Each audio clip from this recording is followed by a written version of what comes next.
The Star. Yeah, y'all already know. Seven the Panther. That dude Biz on the beat. Yeah. We live in entertainment. Sound change. Crown the kings, homie. This is where it get ill. About to have the tip off live as a tip drill. From the court to the diamond, to the track, to the big skin, flying around the field, starting five forever, keeping it real. If it matters in the world of sports, jeans and long sleeves, they taking no shorts. Hot to death, oh yes, these other sports podcasts live as a pro's corpse. Biz market wave, the starting five goes off. No matter who you cheer for, emotions out the window, they analyze it with clear thoughts. They take it way deeper than the force ever. No longer got any use for the four letters. The latest news, score stats and the view from the sideline. Ain't no guideline, it's just the truth. Yeah, no need to dig for a pardon line. It's always in season if people start five. We going in on three, run the baseline, start five. We got what you need. If the sports news you see, we don't waste time. We talking cause we live it. We got what you need. We going in on three, run the baseline, start five. We got what you need. And y'all know me, seven sign, I'm the illest cat spit. I got what you need.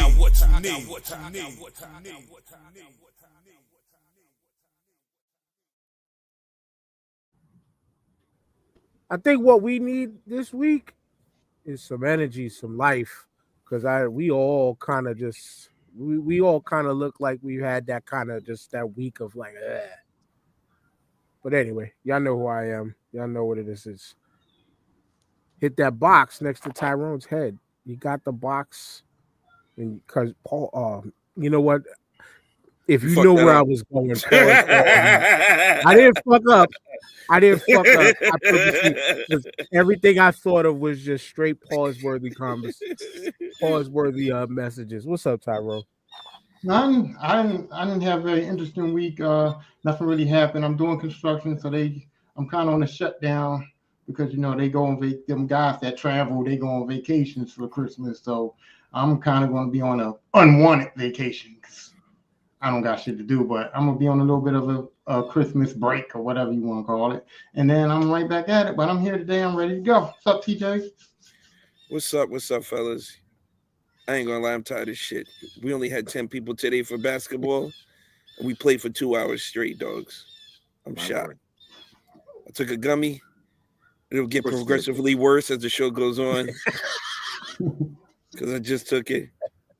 So, see how I am at like 136 in the show and see if I'm making sense. But besides that, like Ty said, uneventful week. Celebrate my mom's and brother's birthday this week. Chill with my little bro on Friday. His birthday was Friday the 13th, so chilled out with him. That was fun. Besides that, I'm looking forward to my short weeks coming up. This is the last full week. I got to work. Then I'm off Tuesday to next Monday, and then Tuesday to next Monday again, boy. That's it.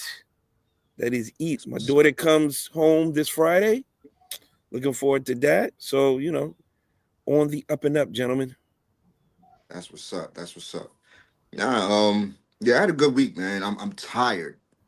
I'm not tired. I'm drained. Since Wednesday, Vacation man. time. Nah, since Wednesday, my elementary school friends, I've been hanging out with them. You know what I'm saying? It's been about 12, 13 years since the last time I did that. And we went to this little spot in the Bronx. I don't know if y'all heard of.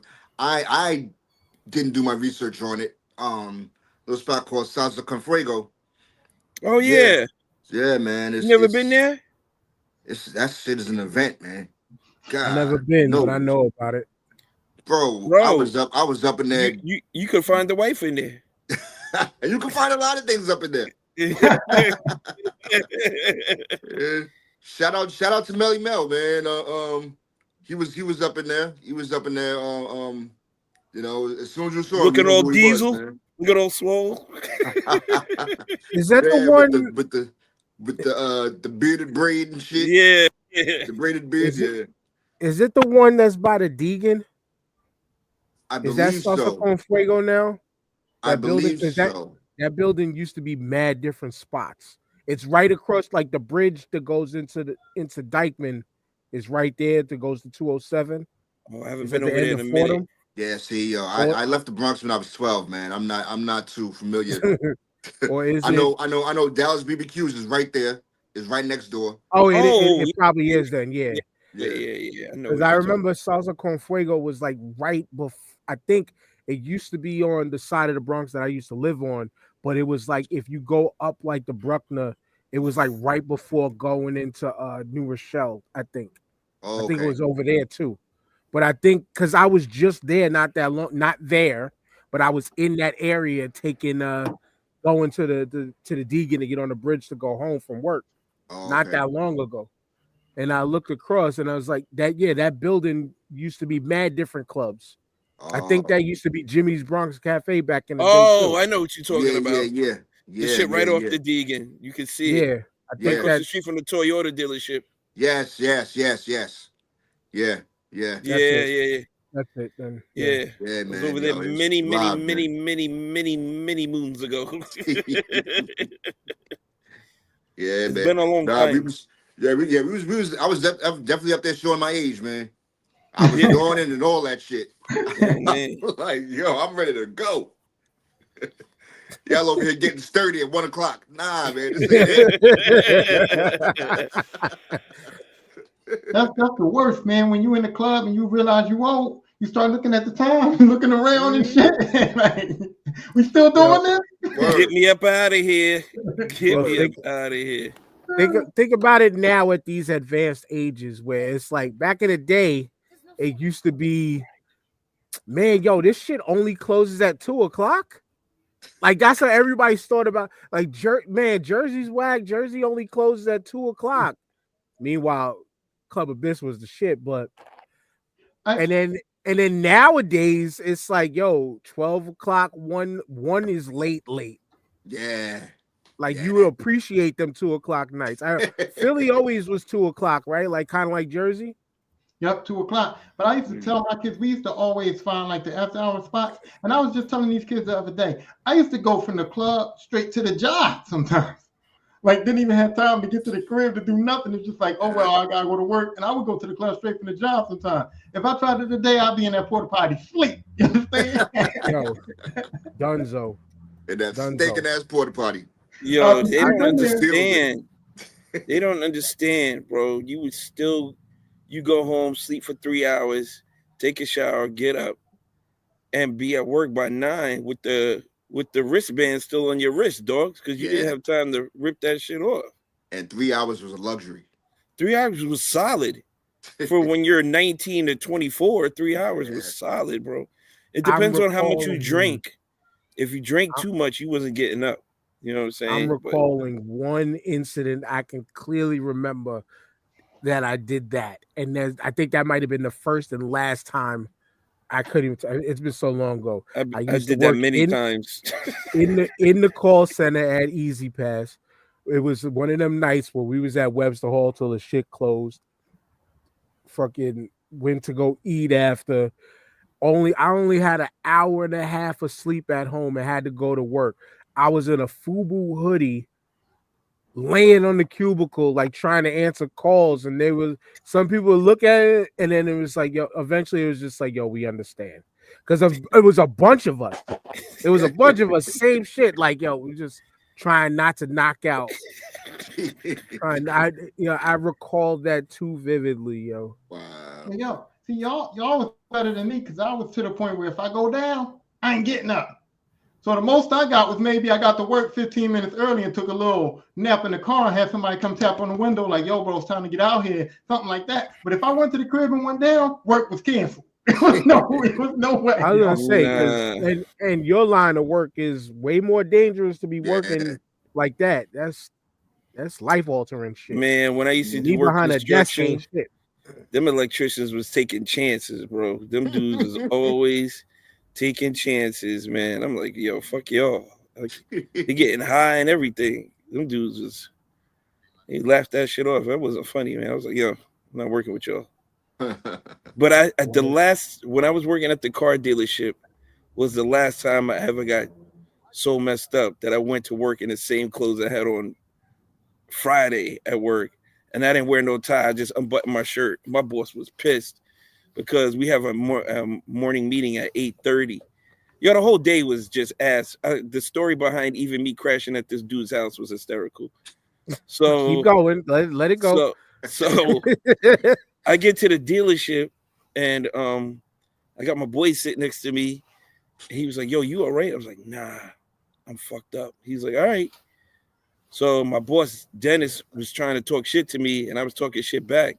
Like I didn't give a fuck. I wanted him to send me home so I could go home and sleep, and he knew that. So he was like, "Nah, fuck this. You're working the whole day. You're working the whole day, and the first person that comes to that door is yours." He was tight. He was like, "Yo, do you remember the meeting?" I was like, "Nah, what happened in the meeting?" He was like, "You was right there." You was giving him mad shit. Now he's pissed off at everybody because you got him riled up. Yo, you want to know how I sold 5 cars that day? And he made and just pissed him off even more. I was the top seller of the day. So I won a $200 cash. I won a $200 cash for the day. And I sold the most cars. And I sold like 3 of them on the spot and 2 with deposits. And he was pissed. My boy's like, "I don't know how you did that shit, dogs. You didn't give a fuck how you said nothing to nobody, bro. You was just saying, 'Oh, you gonna take the car or what?' And people were like, 'All right, we'll sign.'" You was bullying niggas, bro. Yo, that's fucking great. They thought you was down. They can't keep the champ down for long.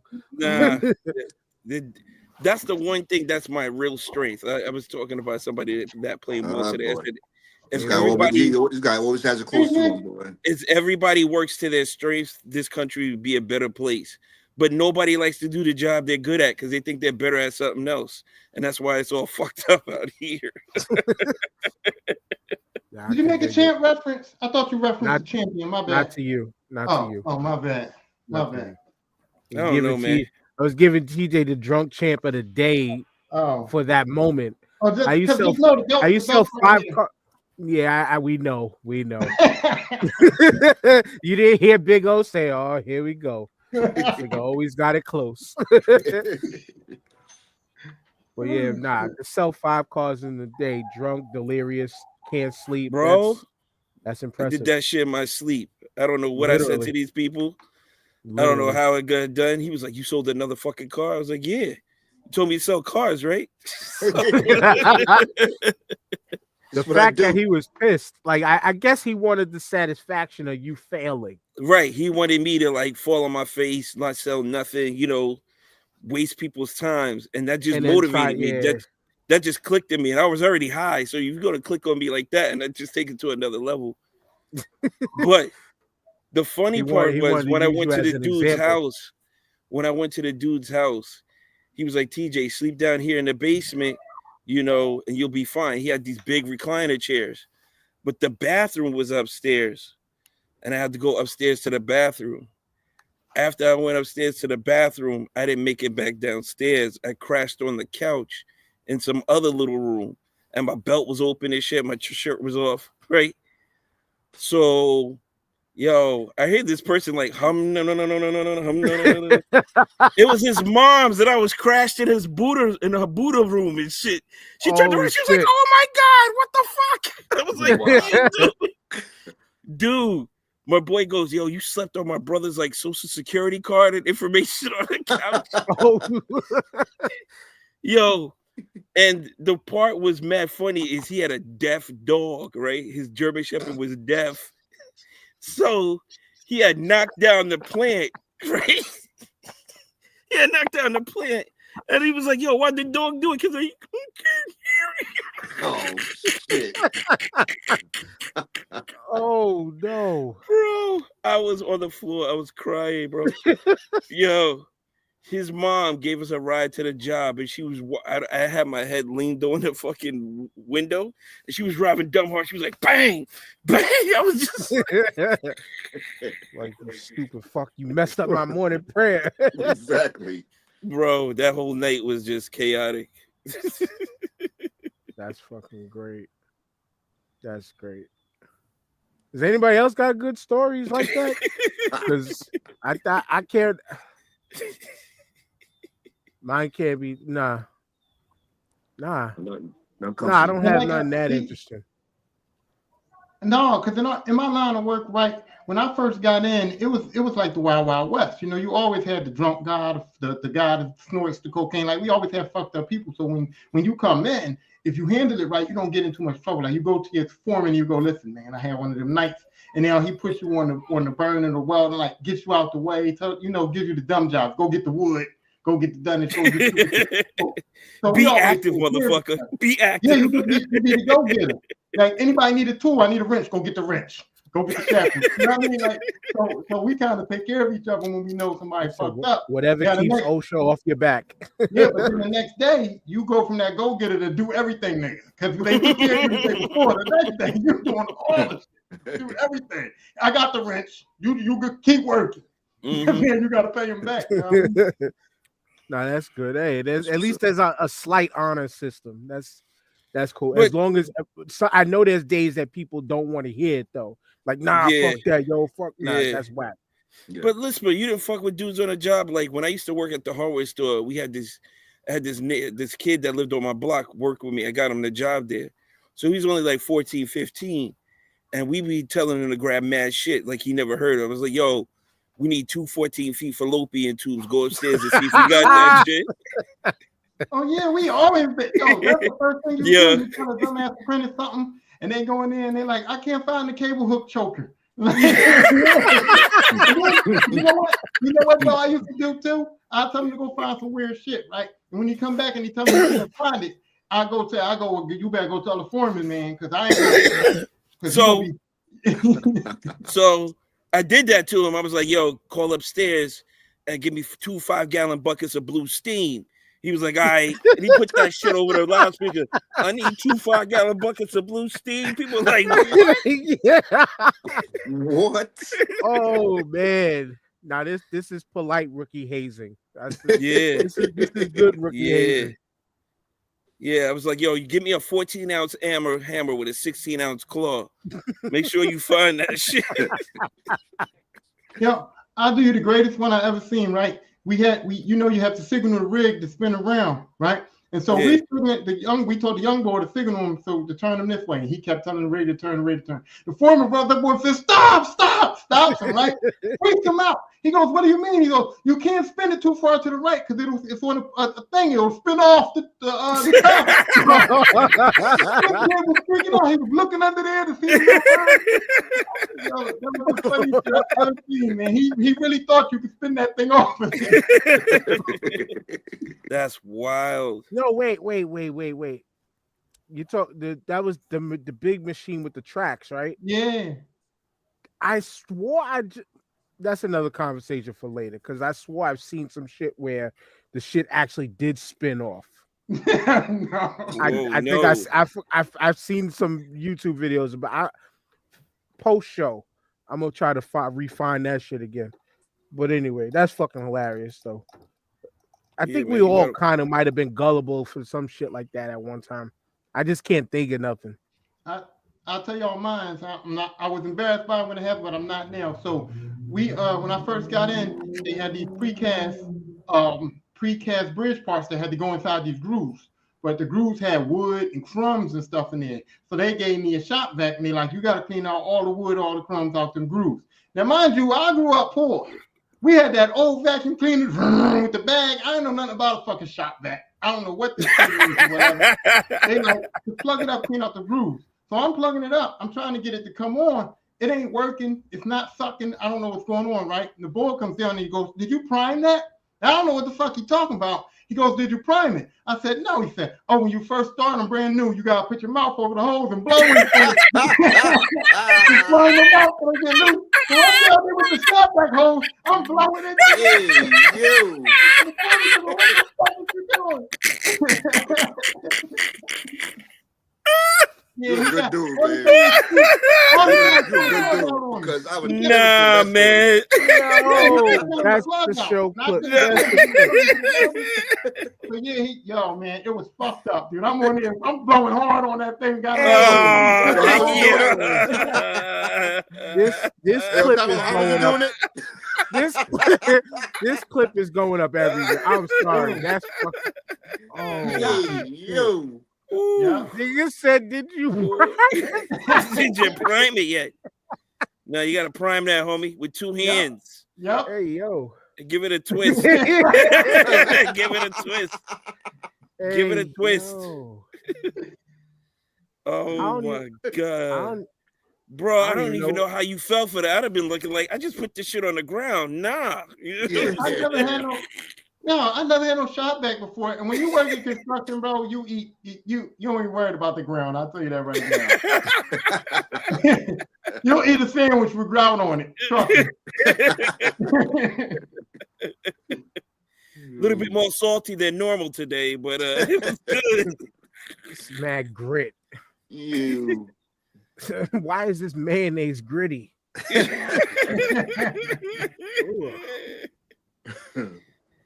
Goddamn asphalt. At least he didn't tell you gotta spit in it first. You gotta spit in it, then blow it. That's another crazy thing, right? So sometimes the torch hoses will explode or they break or they get a hole in them and we got to cut them off and splice them together. Well, to splice them together, you got to put these pieces in there. And these pieces don't go in good. Like they got to be Trump tight because there's gas and air coming through there. So the pieces got to be tight to splice them. So these dudes spit on them all the time. Because if you spit on inside the rubber, that piece goes right in. But it's just crazy to watch them dudes do it because they pull a little tube up and they got it in their hand and shaking it.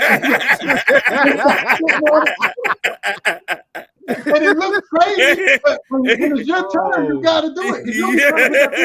Your turn. So when I got to do mine, I'll be looking around. Trying to ease and put on there for the right one.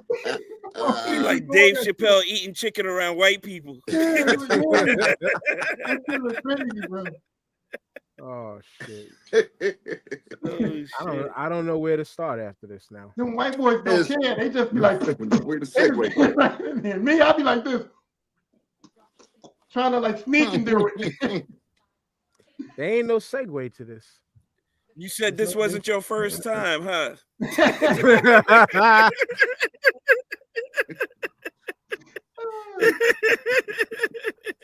Oh shit. Oh man. Yeah. So Luigi. I guess that's the segue. So Luigi. So we got some updates about Luigi Mangione besides all right. First and foremost, he got caught eating at a McDonald's in Altoona, Pennsylvania. The McDonald's rep or employee, if you want to call it, fry cook, cashier, whatever the fuck she was. Everybody's calling her a snitch. Now, by the definition of the word snitch, she didn't do the crime with him. But nope.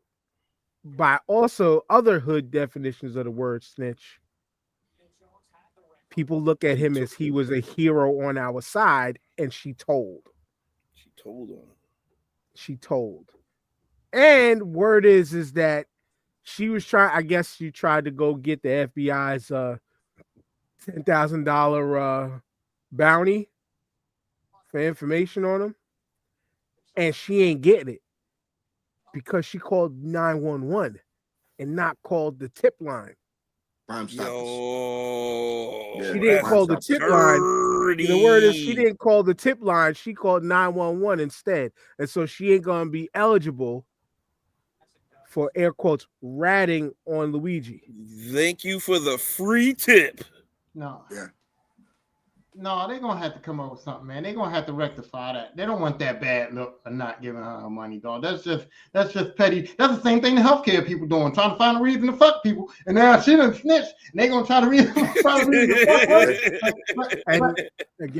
We're going into Trump's America. We're going into Trump's America. They're gonna be doing a lot of that, though. Here's my thing about snitching, right? Me personally, I don't know about y'all, but for me personally, I don't want to live in a world where a murderer is free and walking around and chilling and living and being right next to me. And I know that dude is a murderer. You know what I mean? Like in the hood, yeah, you know certain things, there's certain things you, but for real, I'd rather him be locked up. I ain't gonna snitch on him, I ain't gonna be a part of that life, but I'd rather that dude, there's dudes in my neighborhood they in my old neighborhood that I'd rather be in prison than to be walking the streets, right? So with that concept, it's hard for me to know that somebody is guilty, straight up 100% guilty of committing a murder, and he's in my neighborhood, and I don't know him personally. Yeah, I'll probably make that call, bro. I need to get that dude up out of here. That's just me, though. Good conscience versus, I mean, I see what you're saying, and I agree. In this conversation, there's context that just hits different. You know what I'm saying? Like, yeah, a lot of people are celebrating it. Was it something to celebrate? No. Was it something to feel bad for? Personally, no. But it's your choice to feel bad. You know what I'm saying? Like we said last week, like, how crazy is it that the internet's going crazy celebrating yada yada yada, and if this guy got 2 kids, this is the origins of making a supervillain. Like, oh, you people hated my dad this much. Wait till I get to that level. Then it's fuck everybody. You know what I'm saying? Like, this is the origins of making him a supervillain. But this one, it just, not saying that right or wrong. Was I'm a not villain anyway, though, Dan. Dude was a villain anyway. Yeah, by proxy, he was a villain because I was gonna, yeah, he was the face. He was the face of the villain. I mean, you're not getting paid that kind of money and not know what's going on, dogs. Mm-hmm. You're not getting paid that type of money to not know what's going on. Absolutely. But it's like, it's the context of the situation where it's like, yeah, I want to agree with Tyrone, but in this one, this felt like this was a move for the people, kind of, because that's I don't know how y'all felt. Oh, like that's kind of the vibe to me behind this whole thing. It felt like a movement for the people. Yeah, the story that Luigi was trying to push, a lot of people related to it. And it wasn't just United Healthcare, Blue Cross Blue Shield. It was Emblem. It was all these health insurance companies that were doing these to these people. Whoopi said the other day, she was like, "Yo, if I'm paying healthcare, if I'm paying health insurance every check and I don't use it, I should get that money back at the end of the year." You know what I'm saying? We all know it'll never happen, but No. yo, we need to. But things need to start trending. To where it's. What am I paying for if I can't get my claims? Right. Right. What am I paying for? Same thing with car insurance. Yo, if I'm paying $300 a month for car insurance and I never get into an accident, I never called you guys, I should get some type of money back. I should get some type of rebate. Well, you know what I'm saying? They have something like that because my son, son, he got a $1,300 check last week from his job. He works for the he cooks at the prison, one of the local prisons in Philadelphia. He just got a $1,300 check mailed to the house from his job, and I asked him about it, and he said that's because he didn't use his health care. So at his job, if you work through the end of the year and you don't use your health care, they do give you a refund check. Because he got a refund check, and he said that's because he didn't go to the doctor. So I don't know. I never had that happen. I don't know what that's about, but he did get one. That's one job out of millions that this is the first time I've ever heard of that shit. Yeah, I never heard of it. Yeah, I've never heard that. I've heard of them paying you excuse me, I heard of them paying you vacation time at the end of the year if you don't do it. I know in California they do that. Not in New York, because we were trying to get my job to do it, and they were just like, no, we want you to use your time. So we're not, use your time. We'll let you take days up until the end if you gotta do that, so you don't lose your money. Right. Yeah, I've heard of things like that. Like, like my job, for instance, like we can collect comp time and all of that. And when you're close to retirement, like they'll pay out only up to a certain number payout. That's crazy. But the rest of the hours you got to use them shits. So say if I was retiring, which not yet, but hopefully soon. But say my retirement end date was this coming June, right? But I have my terminal adds up to 2 months, 60 days. So, but then I have enough hours to where my last day of work could be next Monday, to Mhm. where all my hours will pay me out until my terminal. Then my terminal pays me until my close of business. So where Yeah, I wouldn't have to go back to work. Like I've heard of that, but I've never yeah, heard of That's an dope though. insurance company. That's dope to just Yeah, but finish month. it's only up to a certain amount of hours. Like Right. so, like if you got like 700-800 hours in the bank, which I've known people with thousands on yeah, my job, thousands. You know what I'm saying? And but that's not. But look at again, we accrue time differently. Yeah, We yeah, get our vacation time, but yeah. then when we work out of zone, we get 4 hours in the book each day we go out of zone. That's And nuts. and then That's wild. and then well there's a further explanation to it. I'm not going to go that deep, but then also too, like for me, next year my first 3 vacation picks, phenomenal picks. They're all holiday weeks. If you're on vacation for those holiday weeks that we get paid for, you get 8 hours of comp time for that day for the holiday, because we get paid, because the holidays we get paid for the holidays anyway. Right. You know what I'm saying? So if you're off during that time, that's 8 hours of comp time because you're getting paid for it already. You're getting paid for it. It's technically a day off. Here's 8 hours of comp time. And for once, finally, I was able to get Christmas week without fighting. So I got Christmas week, I got 4th of July, and then I got Labor Day because I couldn't get Thanksgiving. Those are my first 3 picks. Nice. I still got 2 more weeks and 2 days left.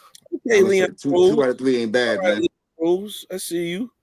You know, you cashing in your picks for going all in for the big chip. You know what I'm saying? I like that. So, Yeah, 2 out but of 3 ain't bad.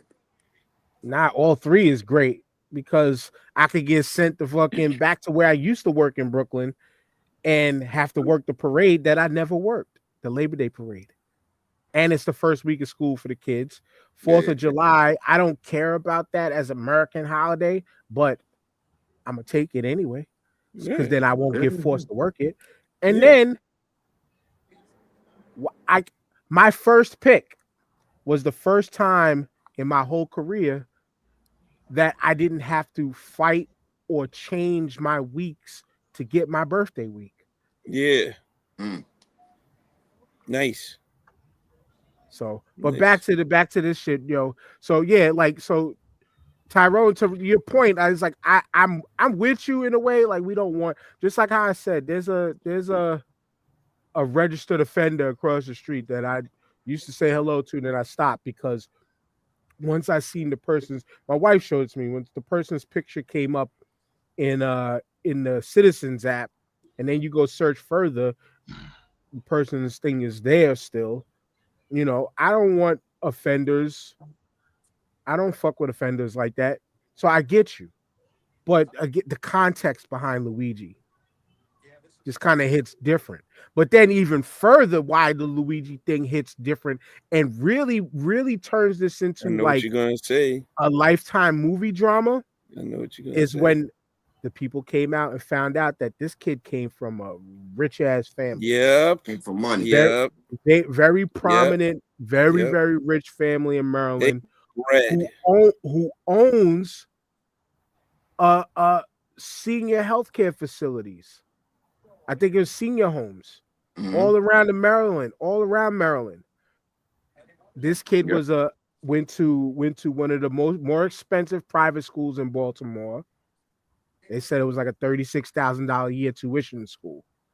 Was valedictorian of his school, Ivy League college kid, and yet still found sympathy in some respects for the people. And I believe I think one of the articles I read said something actually happened to him that got denied. And when you're on the inside like that, via having a family like that in the healthcare industry and all of that, like You gonna know what's up. you see the inner workings. And for the millionaire, heir of a dynasty in Baltimore, like to then turn and be like it still feels like what he did it genuinely for the people, if you want to say. You know what I'm saying? Regardless of how he grew up and what money the family had. And in my experience, right, I ended up meeting a rich person, like my boss, my ex-boss was rich, and I ended up meeting and we became kind of friends. So I seen a lot, I talked to a lot of his family and a lot of people that he associated with, and all have money, right? And they're devastated by childhood. You know what I'm saying? They are devastated by my childhood. Like when I tell them things about me growing up and about my family growing up and things that I went through, they are devastated. Whereas to me, it was just my childhood, it was just how I lived. But they were like, you went to public school, they're like, you were bobos. Like they are devastated by some of these things. So it affects a lot of these people that don't live in that privilege. Some rich people live in that privilege and they like it and they get. Some rich people don't live in that privilege. You know what I mean? So sometimes you talk to them and they're like, oh my God, I can't believe you were poor. I can't believe you were bobos. You know what I mean? They probably low key impressed too, because you went through all them hardships and you're and here. You made it. Yeah, you're here talking to me right now. You wasn't supposed to make it. You know. You know what I mean? So in that sense, a lot of these rich people, a lot of them don't take on that persona. You know what I'm saying? A lot of them do feel bad. I won't go with a lot of. I would say some. I mean, I'm sure there's millions of millionaires that are empathetic and sympathetic. You know what I'm saying? But then when I'm listening to the show I was listening to before here, and they're talking about Elon and how, and I look up a thing, when I'm looking up information for the show, a thing comes up talking about Elon donated 400 something million to Trump's presidential run, and kind of made 200 billion more after that. Like, it's like, yeah, people like that, they don't give a fuck because and there's another question I want to ask off the whole billionaire thing, because there's something that people say that it's like, I kind of, but yeah, that doesn't, just because you got all of that money, that doesn't mean you're going to be empathetic or sympathetic. If you are, cool, that's great. Thank you for your service. Thank you for leaning towards the cause. But this guy, to me, is like, it showed that, like, yo, it don't matter how much money I have in my family name. Literally anybody can get it, or we all can get fucked. Is the vibe that it gave. It's like we all can get fucked. I don't particularly trust the millionaires that I know. You see what I'm saying? Because my thing is this: if you're a millionaire, billionaire, whatever you are, and you run companies and you run businesses, I don't have to know you. Somebody like Elon Musk is somebody that got all the money and wants to be famous. You know what I mean? There are millionaires out here that run businesses, run companies, billionaires out here that we don't know because they don't have that mindset. They don't want to be famous. So them people that's all in the limelight, them Elon Musk, all them billionaires that's on TV, on these TikToks, on these apps, and out here being famous, those are the people that I don't like. Those are the people that want to rub it in. They want us to know they're billionaires. They want us to know they got money. That's why they buy certain shit. That's why they on these TikToks and these TV. They're them people that's rubbing it in our face. There's a lot of millionaires and billionaires out here that we don't know, that's running companies and keeping a quiet mind in their business. Those are the people that might be more empathetic. Yes, those people that are in front of the camera, like you said, are showing you they got fuck you money, because they can do whatever they want with it, and it's nothing to them. Yeah, it's fuck you. I got it. Sleep well. Oh, I just lost a couple of $100,000. That's light. That's light. That's like meanwhile, I lose $10 on FanDuel because the parlay didn't hit. Yeah, because the parlay didn't hit. Because Jalen Brunson got 24 points instead of 25 points. And now, like this, the show I was listening to also is mentioned, because we're just talking Elon, that motherfucker. He also was technically, like, the IRS caught him because he was allegedly supposed to donate money via one of his foundations and hasn't done it for 3+ years, and technically is supposed to owe around 420 something million. He's supposed to have been giving out 400 million might be 351 actually. You might say, yo, I lost a couple of $100. But regardless, like that's again, that's like $10 in O's FanDuel. to him, a person like that, you know. But That's what no, my bad. No, that's what I'm saying. These people fail to realize, like, all these owners of these baseball teams, basketball teams, hockey teams, these people are billionaires already. You only know them because they are the principal owner of a team or something like that. But that's not how they got their money. They had to have that money already to even buy the team. So how much you think they sitting on? Now, right. But how many truly give away, like actually do give away?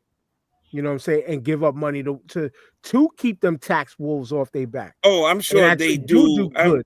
I'm sure they do it for the tax purposes, for sure. If you Right. ain't got an accountant on your shit like that to make sure you're getting the most out of your money, he ain't working for you. You know what I'm saying? Right. Like they're donating their legally mandated whatever donations that they should to claim their money on their taxes. But like Tyrone said, you don't trust the guys that are on camera. This motherfucker is getting away with not doing it on camera in front of everybody's face. Like there's a difference there. But back to Luigi. Because what the IRS gonna do? They gonna come to seize the money. He gonna give him a couple of cars, give him some free Teslas and shit. This shit's gonna be over. It ain't like, I mean, they can charge him and they can say, oh, we're gonna charge you, but really it's a money thing, right? So he says, oh, I owe y'all $351 million. Here's the money. Here's the cars. Take whatever you want and go about your business. They're not gonna arrest him. They're not gonna try to put this man in prison because they want the money. So it ain't. It's really like he can do that. He can be like, fuck you. I can do whatever I want, because if it's involving money, they're going to take the payout before they fucking try to make an example out of somebody. That's just how it goes.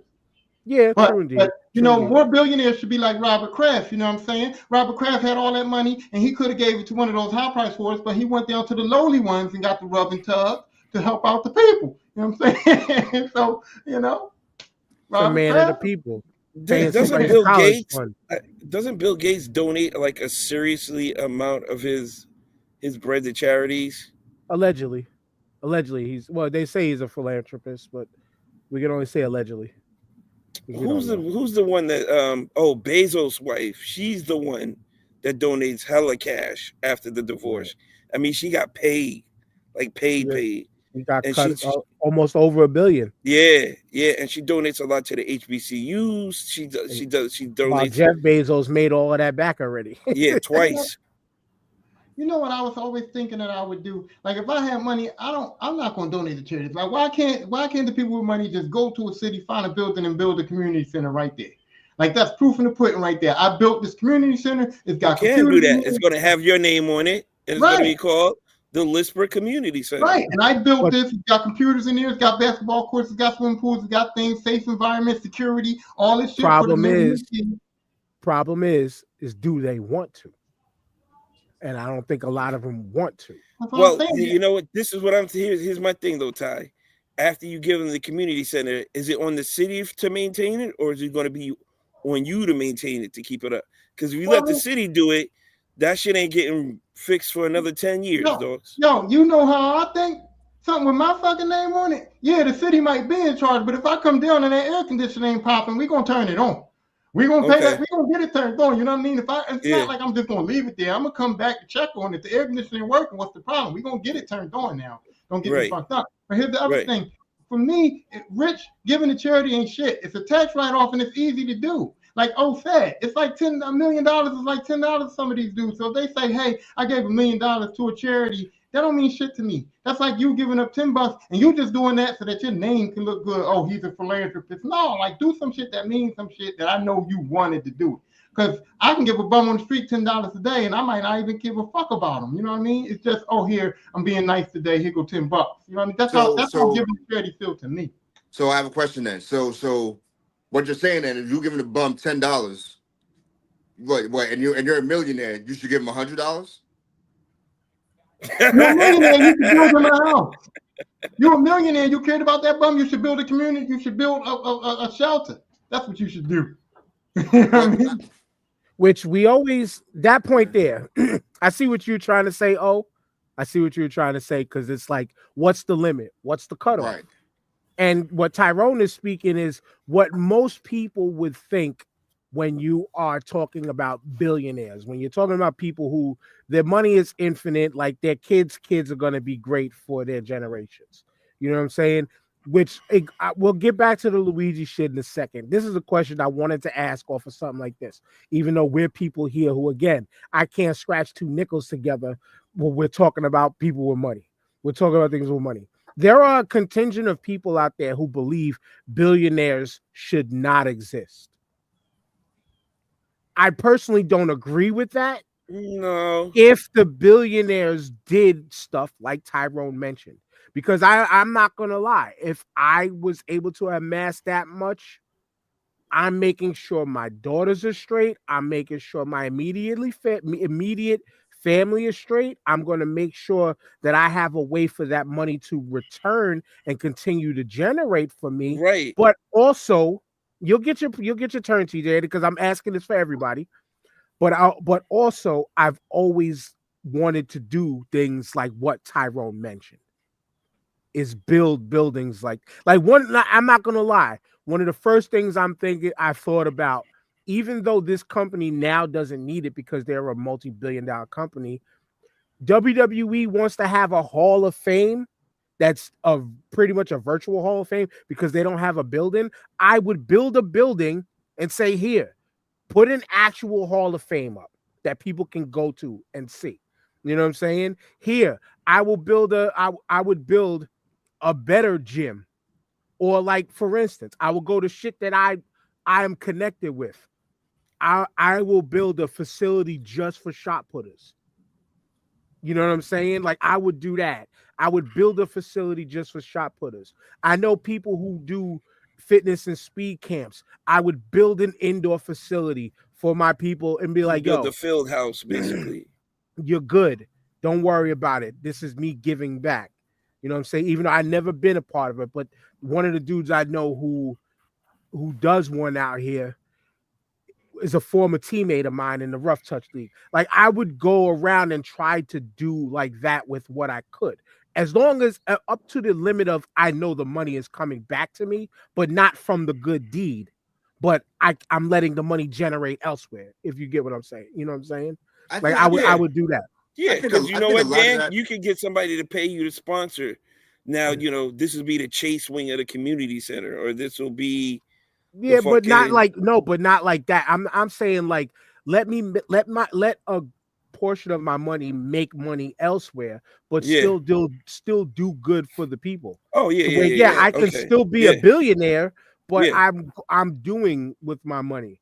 You know what I'm saying? I'm sorry. I think a lot of that has to do with your upbringing, and you just being raised right and being a good person. That now you have this money and you want to give back some way, shape, or form. Right. And I get the whole part that you want to make sure your family is good. You want to make sure your family's family is good. I get that. You have a sect of these billionaires that love the exclusivity. You know what I'm saying? They love the fact that, I'm richer than you and you're down here while I'm up there. Why do I want to build you up? You know what I'm saying? So that's also a part where, you have billionaires and all that are not philanthropists. So that's where the question remains, and this is where I was want y'all answers on. People who think, there should not be billionaires. What do you say to that? So to that question itself, if I have a business that's continually generating me money, a certain amount of money, year after year, and sometimes even more as the year goes on, of course the living goes up, everything else goes up, and I'm still making money.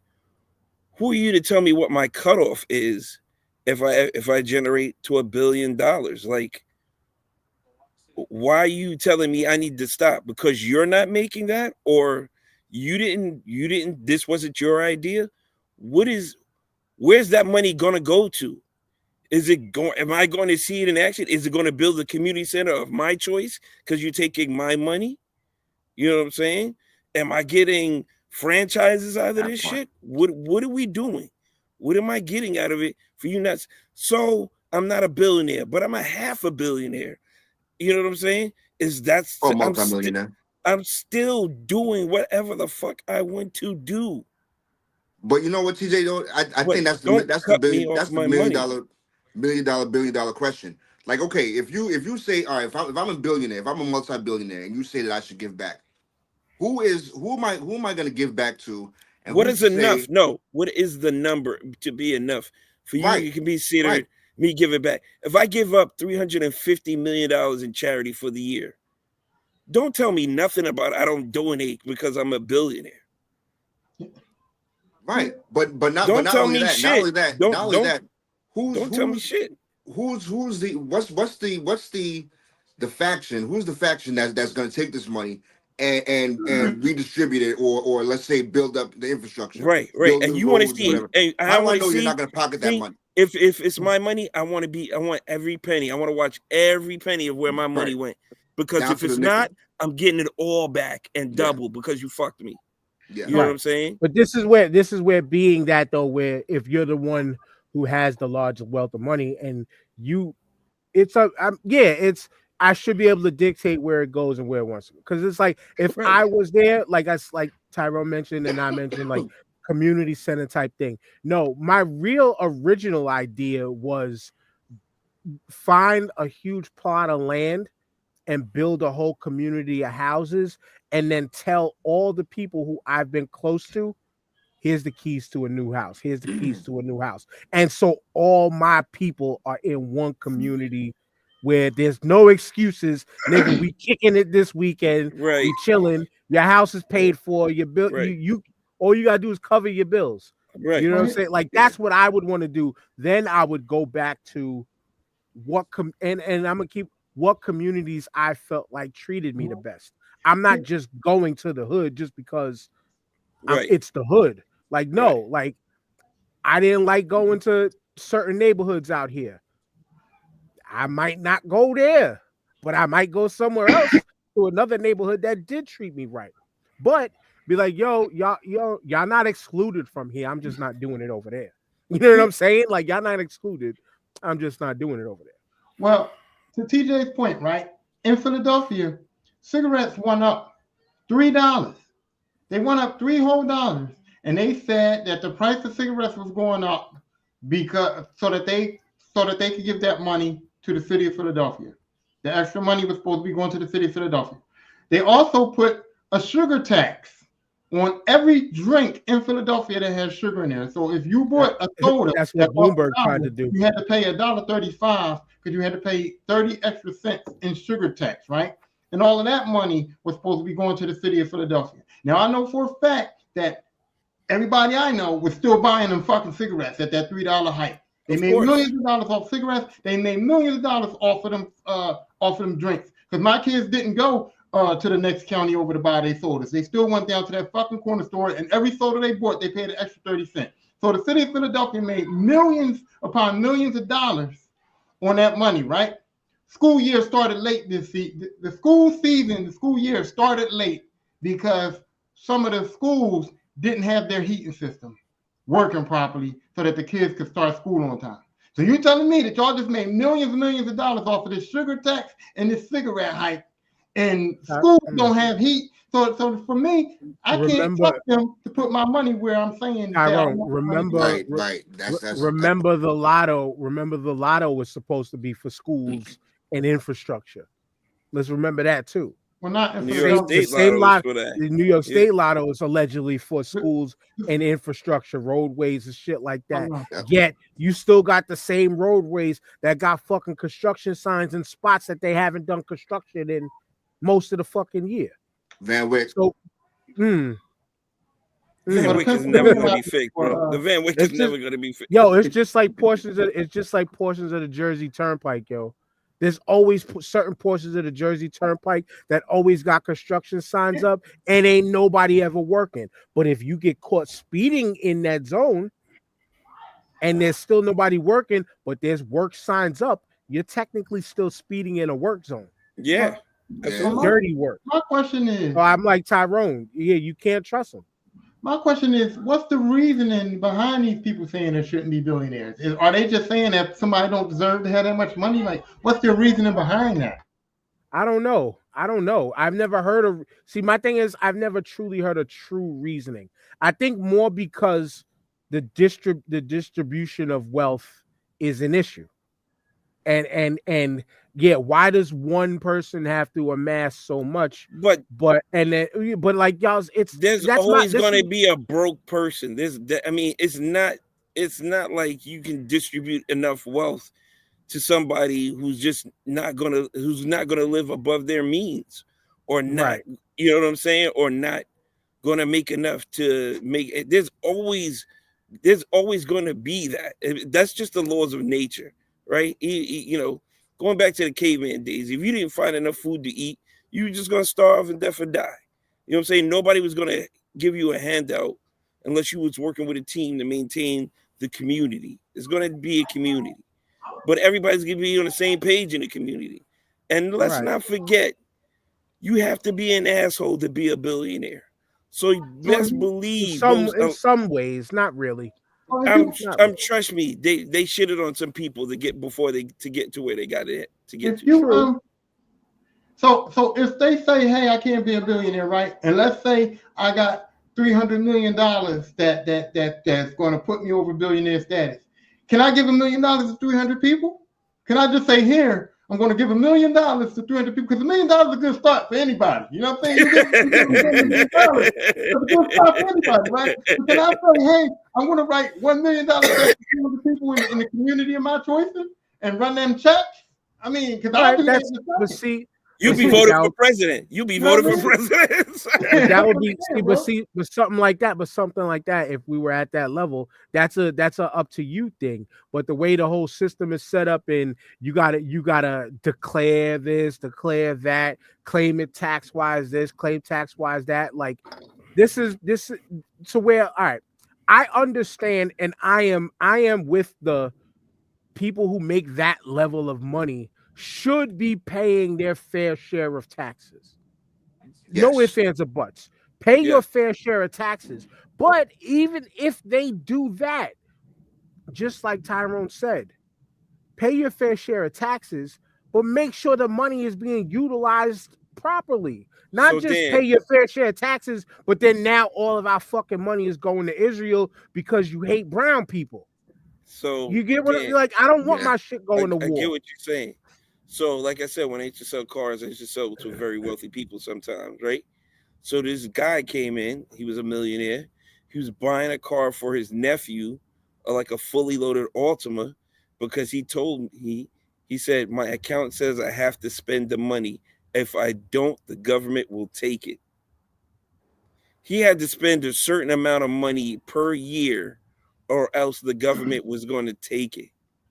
So he was buying. He didn't hide it in places, or he didn't donate. Right. So now he's buying fully loaded cars for like nieces and nephews and shit. These are not even his sons. You know what I'm saying? These are not even his own kids. Like he's buying shit for extended family right now. You got that much type of money. You know what? In Pennsylvania, right? You can't give me a car. If you give me a car, you have to go through all this paperwork of a gift receipt and taxes and all that, right? So if you give me a car and you don't want to sign the paperwork and I take the car off of you, I have to pay taxes on an amount that I might not pay. Like they might say, hey, this car. No, you don't understand, Ty. He paid cash for it. No, I'm saying this, though. I'm saying like the thing with the taxes, though. So if you want to give me a car in Pennsylvania, you have to fill out a gift receipt and you have to fill out all this tax information for you to give me a car. If you don't fill that out and I take the car, they're going to charge me taxes based on the value of the gift. Yeah, the gift.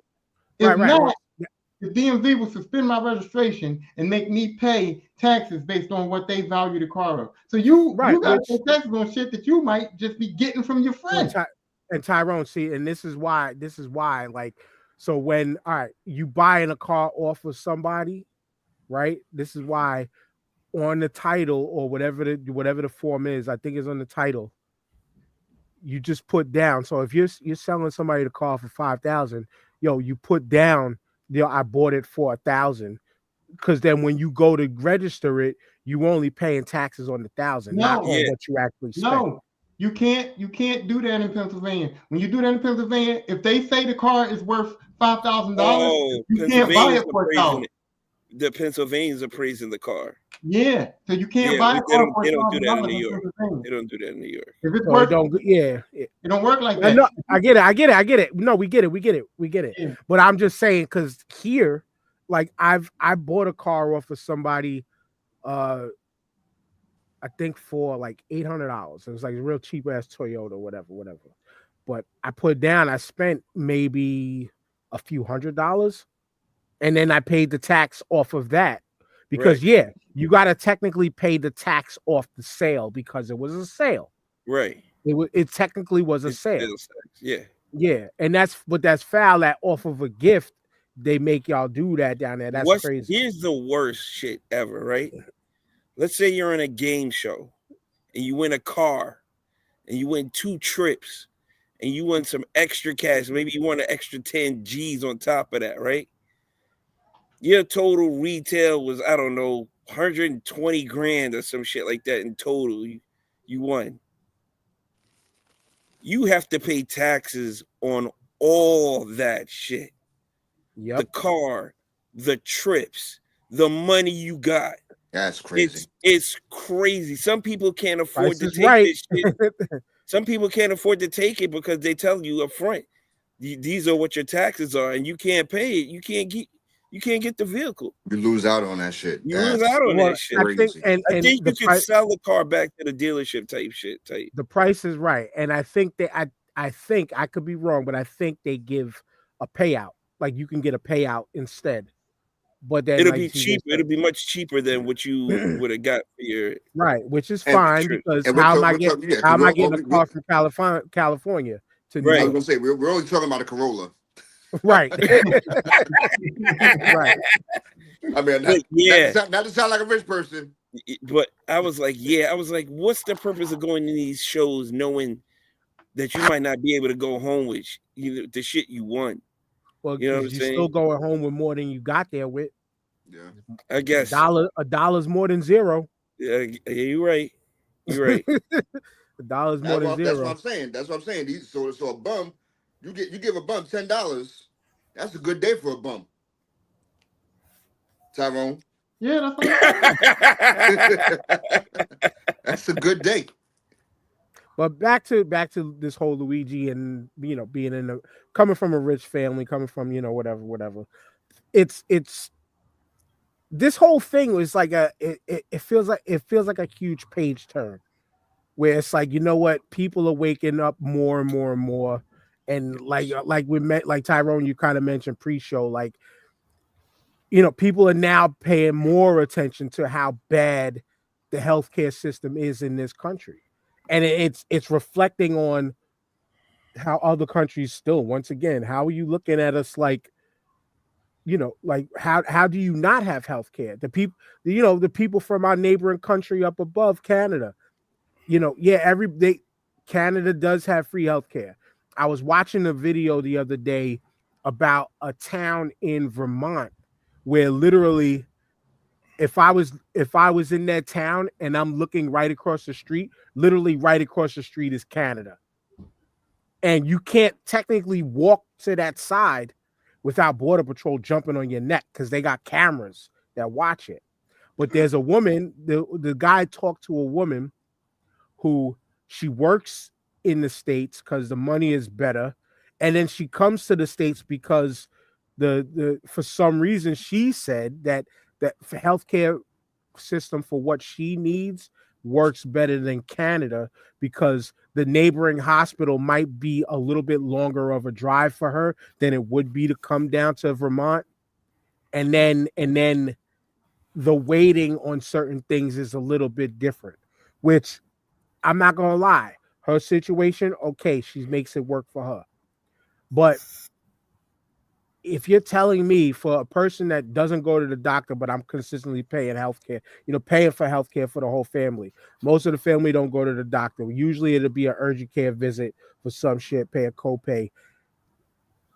if I can be in a place where if that's all I need the healthcare system for, and it's always ready and available no matter what, just because I am a citizen, please, thank you. And this is an exposure of the amount of money that these people make. They could have been doing this shit for the past 20, 30, 40 plus years in America America. is one of the few countries that pays these healthcare companies. Because it's like capitalism and greed. In these other countries, it's not happening. But another thing too, though, because I talk to people from other countries, like, and I knew this woman from Denmark that I was talking to, and so there is a difference in the payoffs. Like we pay for healthcare, so I can call the doctor up and I can say I need a doctor's appointment, and I can get a doctor's appointment maybe 2 weeks out or whatever. She said that sometimes in Denmark they got free healthcare, but she said sometimes it takes her 6 to 8 months to get a doctor's appointment over there. You know what I'm saying? So yeah, well, sometimes out here there's the same. Well, you know what though? Tyrone, that's availability though. That's availability though, Tyrone. Yeah, if there are more doctors. Tyrone, and the same thing happens out here too. Because when you schedule like there's appointments that, like, when we got to schedule, say, the yearly or whatever for my kids or whatever, the next appointment ain't till 3-4 months away, just the same.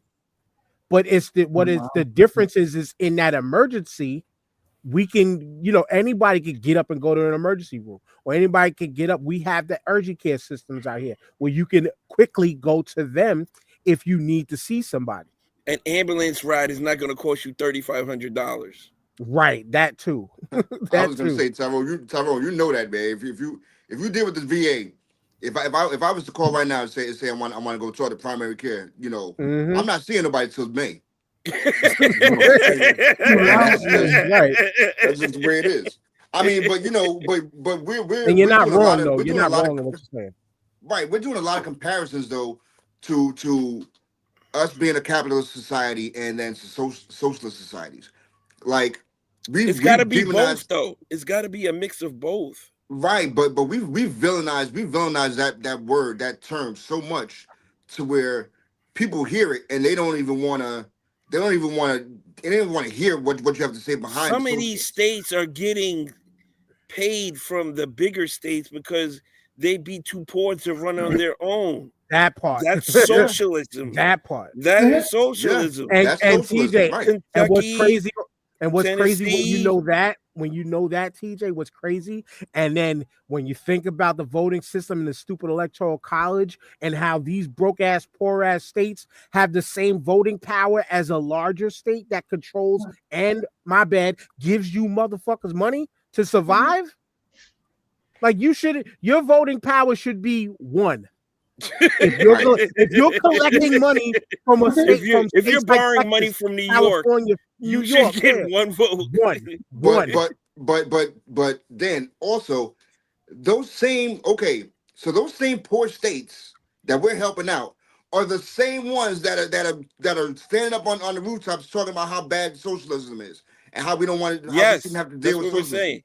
That's what we're saying. It's because damn you for taking care of people who look like us. But my thing is this, right? So you don't want capitalism, whatever, right? So people that these rich folks, all these rich people, all these billionaires, these actresses, all these people with all this money were saying, "Oh, if Trump wins, I'm going to lead the country," and they saying how healthcare is better in other countries, education is better in other countries, all this and all that. But they don't leave, because they can't generate their wealth that they have over here in other countries. So it's like, oh, you exchanging one thing for the other. Because why don't you just go over there? But why don't you move to Canada? It's also just not that easy, because you can't just get up and pick up and then be citizen in another country. Why can't if we're talking billionaire millionaires, they can do that. It's the people that are like us that is saying, I'm leaving. You know what I'm saying? Rich folks. I seen Robert De Niro. I seen a lot of motherfuckers that got money saying Ellen DeGeneres is leaving. Ellen DeGeneres is leaving. But they can, and I'm saying those people can do that. These people have homes in other countries already, so it's not like they're not accustomed to getting up and moving somewhere for 6 months or 2. They have the ability to stay in another country for 2-3 years over a normal American who's trying to do the same thing. They and don't have to reestablish. jump the hurdles. They don't have Yep. to jump through hurdles. They can say they're leaving the country, yeah, to go to their fucking beachside on some fucking uncharted island. Who knows? Who cares? They're Right. living, they're maintaining life, their maintenance of life, their everyday life. Nothing changes. They're just in a Right. different country. If the dude That's it. want chicken nuggets and hamburgers every day, guess what the fuck he's getting? Chicken nuggets and hamburgers the way he likes them. You know what I'm Every day. saying? Yeah. Every fucking day. Because Yeah. he's got Talking. that bread.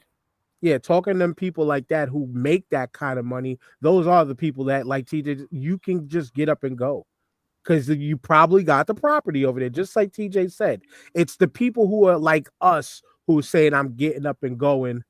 You know, I hope you're prepared, and you know, so be it. I hope you're prepared. You know, but if we, I mean, keep it real with you, just on some healthcare shit alone, like. I mean, yo, actually, not. I'm not even gonna say that first yet. Like, think about it like this. Think about like when it comes to the healthcare system and how fucked it is, and how many people actually leave this country because the companies deny so many There's fucking a lot of claims and people shit that that there's a they lot of people that do that. dude, they will go straight down to Mexico, Mexico, pay yeah. pay out in cash, and pay probably a quarter or less than what it would cost up here for certain things. Even if they were covered, it'd still be cheaper. It would still be cheaper. Yeah, it would still be cheaper. You know what And I'm they're getting just as quality service down there as they would up here. Dude, you can go down there and get anabolic steroids over the fucking counter in some of the, you know what I'm saying? Like, I'm just saying that as far as the accessibility to things compared to this country that's so restrictive. They're so restrictive, but it's just they're restricting, they're playing Scrooge McDuck. All these companies are playing Scrooge McDuck and got their big piles of gold that they swim in and spit it out like Scrooge does from the cartoon the same way. Like this is where the problem is. And I think this is what Luigi was partially trying to expose with doing what he did. He exposed a lot of shit because at the very least, we're half of the country, most of the country is having a conversation about how we're getting fucked over by all these insurance companies.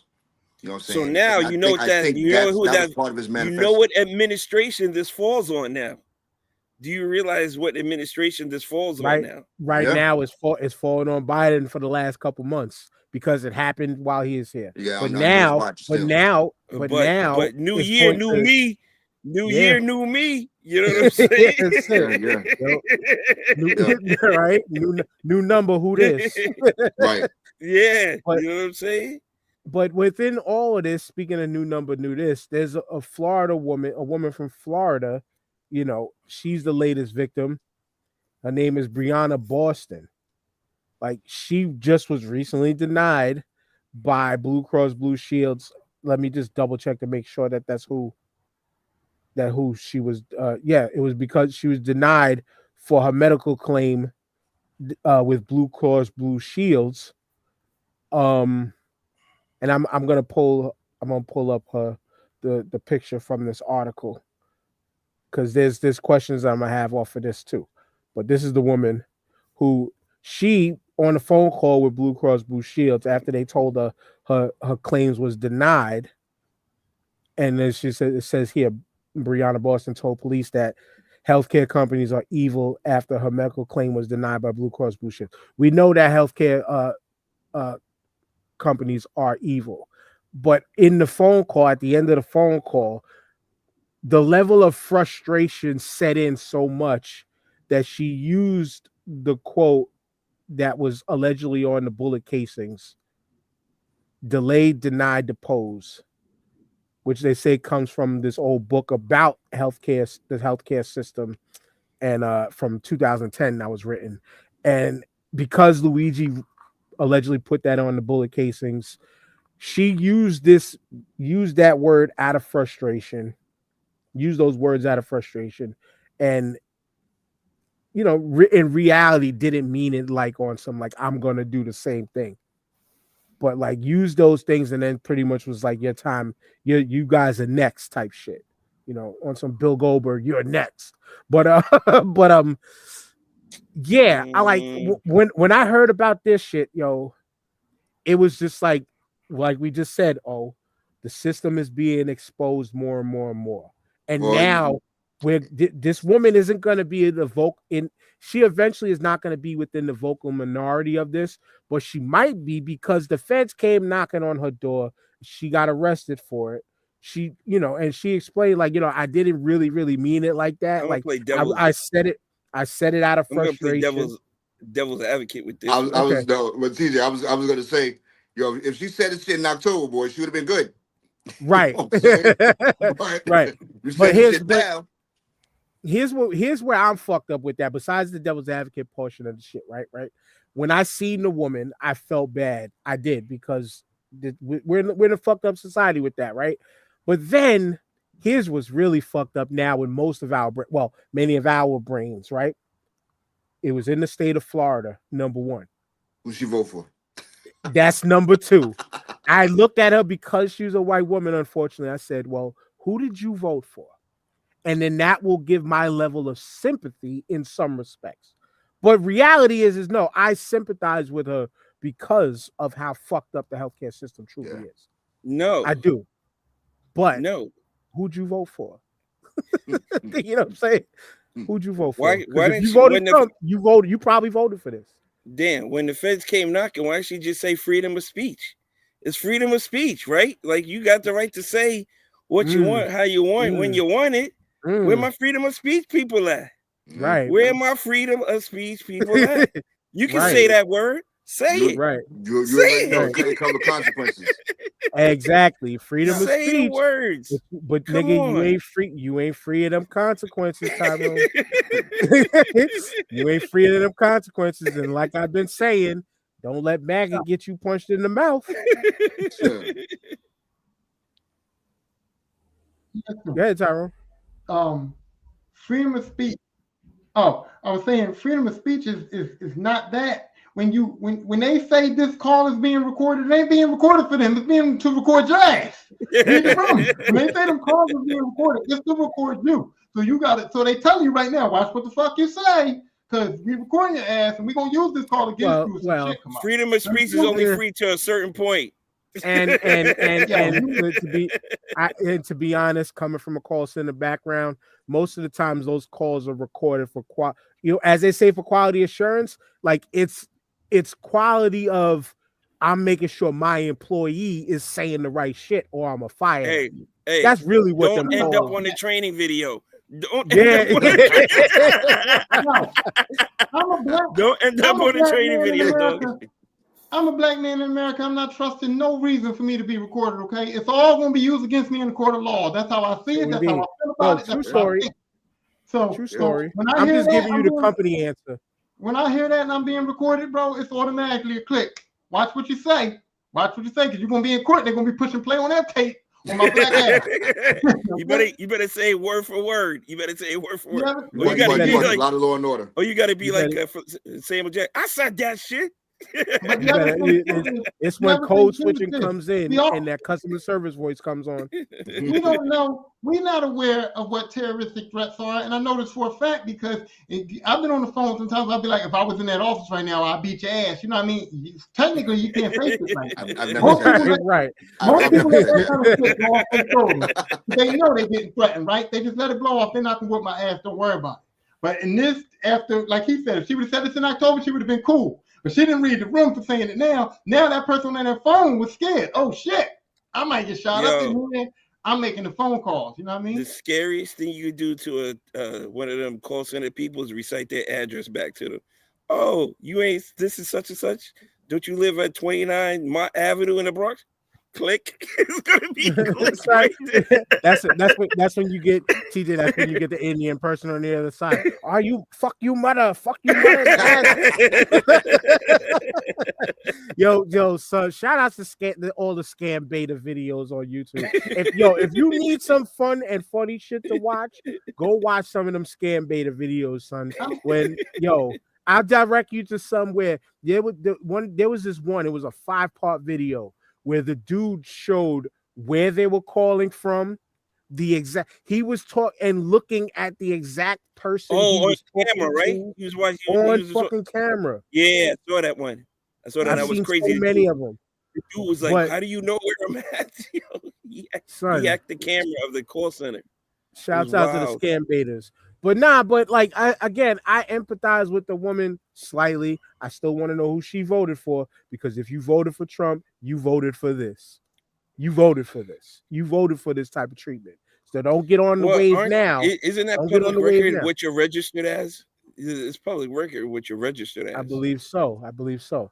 But that doesn't. I could be registered Republican and I voted Kamala. Yeah, that's true. You know what I'm saying? But she ain't saying that. She ain't saying that. But it was just it's just the image. White woman from Florida. I'm just saying, white woman from Florida. We all know Florida is one of them fucking states, and now it's almost like we want to be on.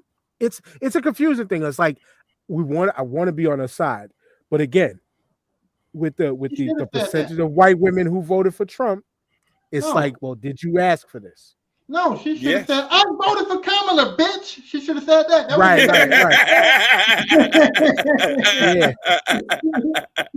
Yeah. She had to say it with conviction, though, like you believe it. You know what I'm saying? But then the right would be like, "Up, see, we knew it. The Democrats sent this person out, and yada yada." So it's like, nah. We don't fully need that, but just for the empathy and sympathy part of the person, it's just like, yo, it's fucked up. It's fucked up. And again, this is the healthcare system that we're under now, and this is where, okay, we can look at these countries that have healthcare for everybody and be like, yo, at minimum, at least you're not getting denied for this shit. Right. You might have to wait. This is the important part. You get it. You might have to wait, but you're not going to have your shit denied behind it. Right. That's the biggest thing. But isn't this I'm sorry, isn't this this is the healthcare, this is health insurance finding loopholes in Obamacare. You know what I'm saying? And that's the been finding that this is pre Obamacare, if you want to call it, this is pre ACA. This is they've been doing this. The companies have been doing this shit forever. And then with this MAGA party that's coming in, and they want to continue to further and privatize all the healthcare. This is what makes it even worse, because now they could, fuck all of West Brighton on Staten Island. All you niggas out there can die. You get what I'm saying? And I don't say that meaning like this is what we can be on. It'd be segregation of insurance. Yeah, and that's when real estate moves in. These motherfuckers playing the long game. And then it becomes the redlining thing. All of a sudden, this portion of 10310. There's a large portion of 10310 who voted Trump, who's white. Well, now we're going to get 10319. Yeah. Because all of a sudden now it's not going to be West Brighton. It's going to be new West Brighton. Right. They're going to change the name. Nigga West Brighton is going to, nope, y'all can stay over there. You know what I'm saying? This game is deep. I always say, man, South Bronx, man, they call South Bronx Sobro. And the white folks, they come because they don't have that South Bronx connotation to it. But they built that shit up crazy over there, dogs. Right, they built it up crazy. Real different over there. They built it up crazy, and then the real estate. I'm not even used to seeing nice buildings over there. Like, right, me it's neither. Beautiful over there. I can't say that about the South Bronx. I was working at the garage that's right off 149th Street in the Bronx. Yeah, right there, and right across the street, right there on Girard, and then the next block. There's apartment buildings. When I was living up there, they were never there as apartment buildings like that. Old ass warehouses. Yeah. But I'm just saying, it's like to what you were saying. Mind blowing. It's mind blowing. All of a sudden, redistricting is going to be a huge thing, and this community was loyal to me. We'll take care of this portion. Yeah. Listen. Fuck the rest. Outside of New York City, New York is a red state. Yeah. Outside of New York City. Outside of New York City. No, outside of New York City. Yes. City, yeah. Well, go ahead, Tyrone.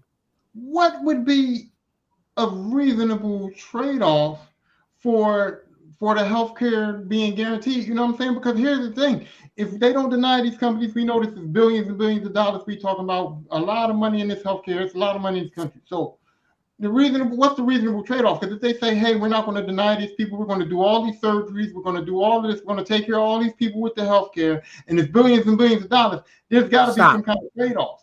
Stop. There shouldn't. Fuck a trade-off. We pay you for this shit. Dude, that's the trade-off. The model trade is we pay you. Yeah. We pay you. Why are you telling me no with what the money I fucking pay you? But my point is, they still they're already getting it. No, they're already getting that money that we're paying them. They're already taking it. What's the trade-off of them giving it back? Whatever these companies have with other countries, that is the base for what they can do for this country. However, these countries are paying these healthcare companies or whatever, however they're paying them, and because it is obviously working, the doctors get paid by the government. They don't get paid by. You know what? Hold on. It goes back to it's got to be along those lines. No, TJ, it goes back to Tyrone is talking about the capitalist end of the insurance companies. Yes, you are, because you're talking about what the trade-off is. How are they going to continue to get paid? No. Go ahead. Let me tell you, the girl from Denmark told me that the lowest interest rate you can get on buying a house in Denmark is like 30%. So the government is getting 30% interest rates on houses. That's why most people in her country, she said, they can't buy houses because the interest rate is 30% on a home purchase in there. And that's like the cheapest you can get. Okay, so back to the healthcare. So what I'm saying is, it's a trade-off there. Like, they get free healthcare, they get free college, but they can't buy homes over there because the 30% interest rate, the government charges them 30% interest rate on buying a home. So that's kind of a trade-off. Pause. So here's the trade-off. Stop sending our fucking tax money to war. Trillions and trillions of dollars annually. There should be no homeless person on these streets. Dude, they said the Department of Defense can't account for like $200 billion. That's crazy. There's your trade-off. They can't account for it. There's your trade-off. It goes back to that word that O mentioned that they got Americans afraid of, and that's socialism. That's what the fuck taxes are for. That's what having a social security system that we might not be able to get, because now also the word I heard is now it might not be cutting it, but now making the age even older before you can start collecting. You probably be dead by then. You put that exactly. So you put that shit into the 70-year-old range. Yeah, forget it. I'm not worried about protecting what I'm gonna get back if I'm alive to get it back. You know what I'm saying? There's your trade-offs are already here. It's about socialism is not even a bad word, because if it was utilized properly, i.e., with the tax money that we pay every single paycheck plus some. Goes to another state. Goes to another state, probably. Right, but there's your trade-off. Your trade-off is stop sending our fucking kids to war for some dumb shit that we don't need to be involved in. That's where you can get money. You can have a defense fund, cool, but we don't need a defense fund to have fucking drones spying on other countries. We don't need it to have fucking missiles created to take out another country. You want to have a nuke? Fine. Have a fund to maintain that one for some just in case shit, because you never know. Keep a military that stays over here because you never know. But have them, instead of working in other countries, have them over here and doing good for the community, working. Have them over here running fucking, like we just talking before, community centers, things like that, projects with kids and stuff like that to better people, make people maybe want to become in the military, because, hey, it's not all about killing. You know what I'm saying? It's not all about this and that. You know what I'm saying? Cut some of the funding. There's your trade. Cut some military funding. There's your fucking trade-off right there. And again, if the government utilized our money for what it was supposed to be, which is to give back to the people and make sure things are right for the people, this argument wouldn't be an issue of, yo, how are we going to get this? No, this is just an argument of keeping the 0.1% at 0.1% and having people rule over others. They feed you that bullshit about if you work hard, you can make all the money you want. And that's meanwhile, that's just bullshit.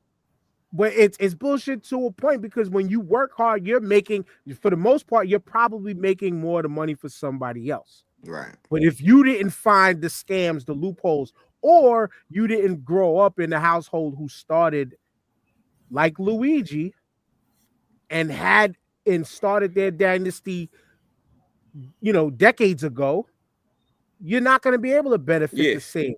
And the way that this Luigi was going to have a job when he graduated college. You know what I'm saying? Like if he wanted it. Yeah, if he wanted it. If he wanted to be in the family business, his shit was right there. I think he is named with a lot of his other brothers and sisters and stuff as people who are, I guess, benefactors of the company already. Mm-hmm. You know what I'm saying? Yeah, but I was a different path. I was gonna say that you guys were making excellent points, man. I was just gonna say that if there was a lot more transparency with these health insurance companies, that would have been a start. If open season was more that's never going to happen. Right, but if open season was more than a month, you know what I'm saying, that's a start. Which transparency, I learned recently, because again, all of this shit is bringing up information that many of us who didn't know, like I didn't know. If you are paying into an employer, they don't have to disclose to us, the people who are paying into via an employer. They don't have to disclose to us what the cost is. But if you are under the Medicare, Medicaid system, personal, that's where you can discover what shit costs. But why is that? Why? Because it's all game. Listen. When you get your benefit package, right? Do you read through that thick ass book? Absolutely not. Who does? There's a lot of shit in there that says what you can and cannot do. You only find out that shit when it happens to you. We all do it. We all do it. We become experts on that fucking subject in 2 days because it's happening to you. All right? Nobody can tell you, dispute your facts after that. You are a fucking professional in 2 days if some wild shit happens to you. I'm a master brake repairer once I'm done. You know what else they rely on, though? You know what else they rely on, too? They rely on you not being transparent with them. They rely on you being the fuck up. Because I know, when I go get these doctor physicals for my job, right? You got to fill out these registration forms when you first start. And these registration forms are, do you smoke tobacco? How many drinks a week do you have? How many cigarettes do you smoke a week? You lying too. You lying too. And that shit is intimidating, bro. That's just intimidating. I don't want to write on. I don't want to check when I drink. But did you die though? I don't lie because it don't bother me. Because I don't have to lie, because I don't give a fuck. I'm trying to go to work. But you got to think on there. If somebody's an alcoholic, they don't want to check, I have 3 to 5 drinks every fucking day on Tyrone, hold on. The reason why those questions are there, because that's how they'll deny your ass on certain pairs. That's and it goes, and so all of that shit goes, it covers them, and it goes back to what TJ said. We don't read all the fine print and all the dotted lines, because number one, you in them meetings, they want to get you in and out. You want to get in and out because, hey, I want that job. I don't want them to say no just because I might have clicked the wrong box. You know what I'm saying? Then later you deal with it. Dan, think about how many times you go somewhere and you have to sign a bunch of forms, and the person that's giving you the form is like, oh yeah, that's just to say, you give us access to da da da.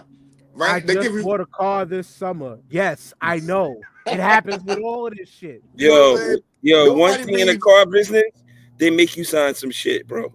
Right. They give you a half a sentence out of a fucking page of shit. Sign here and initial your name. Yeah. All on these shits. And then sign the next 4 pages. Oh yeah. This is just to say sign and print. I just had to do it with my daughter's PSAL form like a month or 2 ago. You know, Nobody sits there initial. and reads that shit, and they know this. Right. You know, Right. What they say, So and this is goes for everybody. Give a person a book, and they're not going to read it, bro. They're not going to read it. Slick is written in the hook. The only way they'll find it if it's written in a book. Yeah. Doom's got a bar for everything. But yeah, man, just to wrap this up, because we spent a whole hour 35 on this shit. Who knew we was I made gonna it, get y'all. this detail? I made it. Yo, did, I'll be honest with you. We could spend an hour more, man. This is true. But yeah, man, just to Luigi, I'm still on this side. I'm still on this side. I'm not one of them out there pom-pom waving personally. I'm not one of them out there pom-pom waving, celebrating the guy's death. Right. But I understand. You know what I'm saying? But I understand. At the very least, I'm sorry. At the very least, no, go ahead. We're having conversation about this. You know what I'm saying? And I really think that's what he wanted. To have a conversation. It's always going to take something super extreme to have a conversation. This is super extreme. And this guy Brian Thompson just happened to be the martyr for this conversation. Yeah. Change the industry. It's not a good martyr. Industry in 72 hours. They could. They changed it in less than that. Shout out to Blue Cross Blue Shields and the anesthesia thing that they changed the day of. Like, you know what? You know what? Also, also those CO pictures came down immediately. I was about to go there too. Came down quick. Real quick. All you got to do is search the company's history or Google the person's name. They had some event or some function where they took all pictures. Got LinkedIn pages. They all got LinkedIn pages or something. You know or let's keep it real. This is the internets. People got a screenshot somewhere. Mm-hmm. Batman, if he was real, he'd be loving this shit right now, bro. Because he'd be living this. He's like, all the evidence is right here. This is actually this is more of a call for Frank Castle than Batman. Ooh, no, that's extreme, bro. See, here we go. No, not really. Again. Not here we really. Go, the extremism again. What? No, it's extreme. Nigga, you just said Batman. He got batarangs flying through necks. He ain't killing nobody. Frank Castle is bodying people, bro. Yo, God forbid. He said the Mexican cartel messages. Shout out to the goon. shout out to the goon that just robbed the bank to put food on the table for his kids because he doesn't know any other way. Batman sees him and breaks his neck. Breaks his neck. That's it. He breaks his neck. He didn't kill him, but Frank Castle's giving him 2 to the head, bro. That was a paraplegic. No, nigga didn't pay his fare to get on the bus, and Batman's got him hanging by a cable off a fucking 40-story building. Frank Castle might have just taken him to the police because you jumped the MTA fare. Nah, Frank Castle is gonna stab him. He said, "I'm not gonna kill you, but I'm gonna stab you." Right? Give me a finger. You won't pick up another thing again in your life. I'm gonna take a thumb. Having said this, Disney Plus, we need another Punisher season. We need another Punisher season. It's coming. They gotta finish reworking the whole Marvel universe, but Daredevil's are going to be the first one coming back. I hear that's going to be good.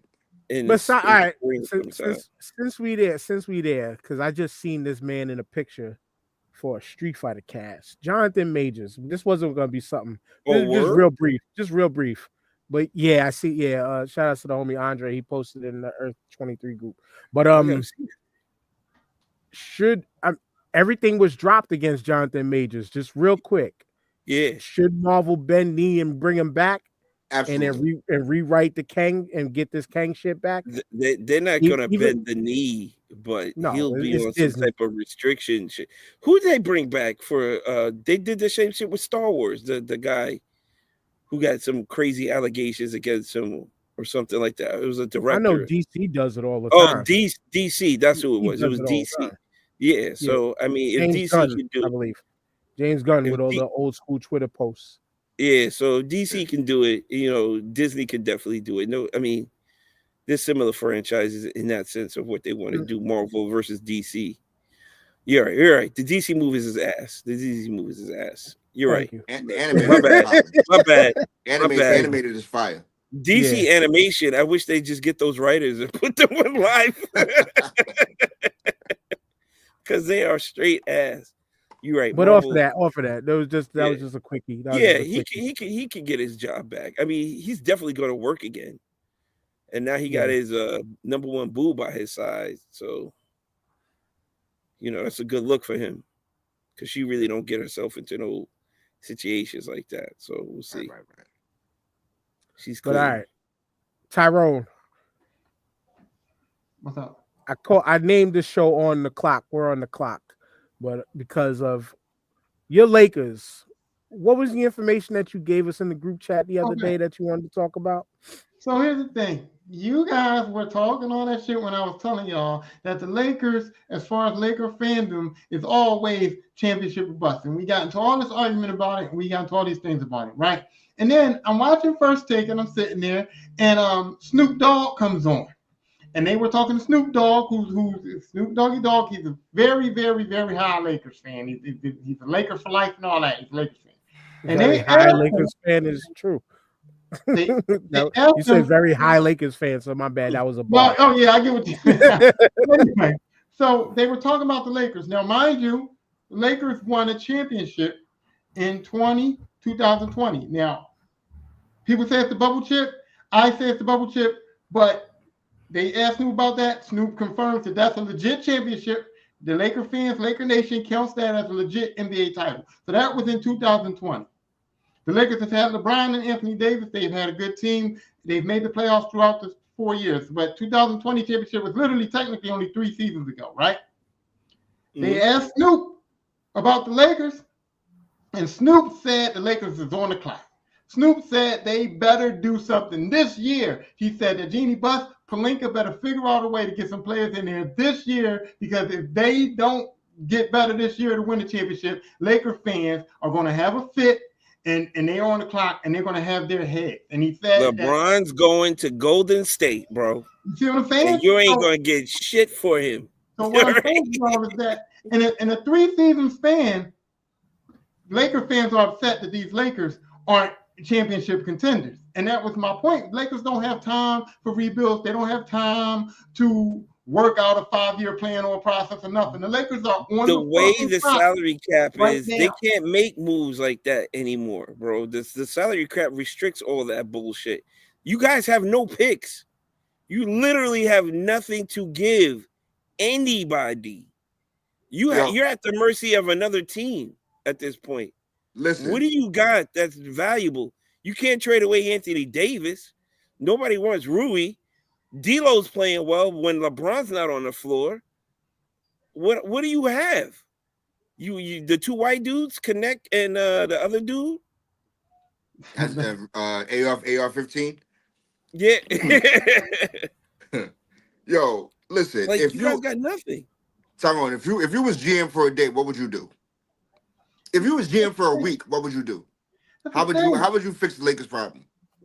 We should have asked you this weeks ago.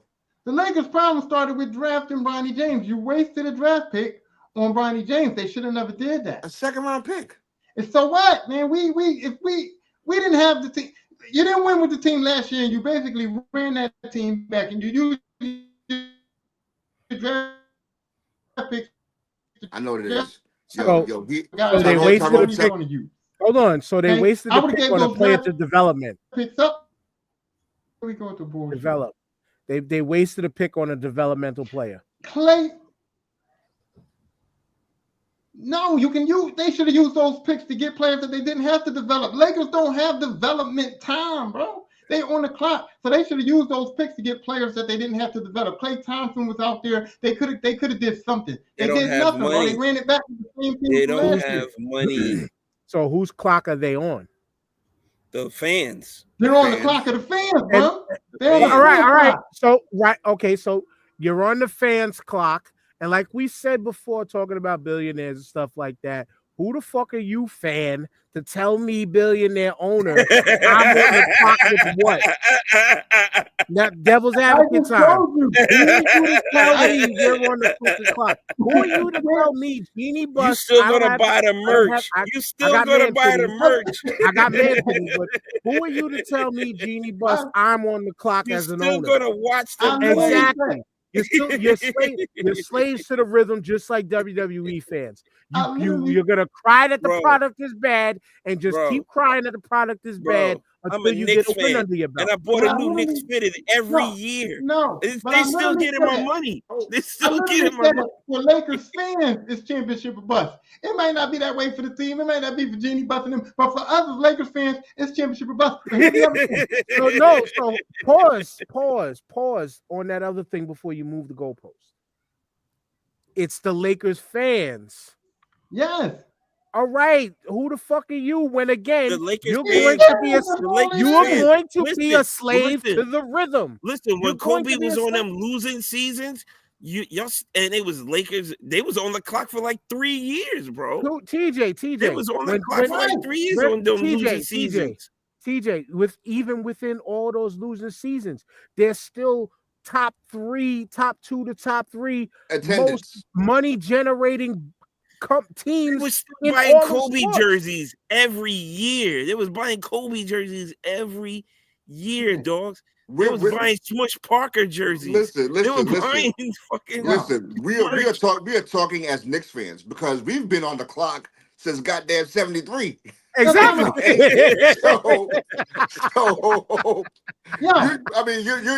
We're having a conversation. I'm like, yo, we know Dolan has no incentive. Dolan has he had no incentive on making the team better because they're gonna sell it every year. The money trade is still going. Losers can't be on the clock, all right? Let me just say it like that. You're on the clock for the second round, you're losers. The Knicks are losers. They're not on no clock. If the Knicks won the championship in 2020, y'all be good for 10 years, bro. Y'all be good for 10 years. Now we have a standard of excellence. I can't. I don't have a comeback. I'm not gonna agree or deny that. Fuck that. I do. You do with this team that's constructed right now. My Philadelphia Eagles. We won a Super Bowl 2018. I wasn't out here talking about we on the clock for another one. No, fuck that. But we're good. Right. But that's different because you have low expectations for that team. I mean, it's not, but still no. But point is when you come out of a season as the champion, you're looking to repeat each and every year, right? Yes. All right then. So everybody's on the fucking clock. It goes back to my point from a few weeks ago when I said every team comes into a season 0-0 with aspirations of making a championship. It takes a few weeks to get in there and be like, all right, you know what? Reality set in. We need to fix this shit. You know what I'm saying? It takes, and I'm talking on the football aspect because we know the weeks go quick. Season's almost over already. Crazy enough to say. You know what I'm saying? But it takes time. These things take time. It's not example. I know what you're saying, Dan. Here's a perfect. Look at the Philadelphia 76ers. Look at the Sixers, bro. They were predicted to go to the chip for how many years? The process. How many years? They put people around Embiid. They did everything they could possibly do to make that team better. And what was the result? He's the only MVP that's never gotten out the second round and probably never will now because he don't play like that anymore. They will go into the chip when Ben Simmons was there before Embiid. Like what? Everybody's going to think unrealistic. Who are you as the fan to say that they were on the clock? Y'all don't think unrealistic. As a fan, I asked TJ to his face. I said, "What is your aspirations coming into the season for the Knicks?" He said Eastern Conference Finals would be good for him. So he didn't think championship. He knew that the Knicks team probably wasn't a championship team. That's reality. That's realistic. Tyrone, but here's the thing. That is reality, but that's also a common sense and logical thinking fan. Right. As a Lakers fan, because anything can happen in the ECF though. But here's the thing, Tyrone, and this is what I've kind of really been trying to kick to your head. We've been talking consistently for the past few weeks on how many shit season after shit season after shit season your Lakers have had. There's no fucking way every season is championship or bust. When you ran through shit season after shit season after shit season, your aspirations should be like us Knicks fans. We just want to get better. But you know, Let's be realistic. Everybody can't talk at the season knowing they weren't a championship team. You know they didn't have a championship team. Exactly. So why are you getting upset? Right. They weren't a championship team last year. We're supposed to be. They don't have people to make it a championship team, bro. They got two people and a bunch of nobody. That's not a championship team, bro. They gave away their championship team. I'm sorry. Supposed to, and they are is two totally different things. Right. You know what I'm saying? The Western Conference, I can name about 4 or 5 teams that are right now that are better than the Lakers. He can too. He can tell you too. Right. So how are we having this conversation about championship or bust? Mathematically, it's just not gonna happen.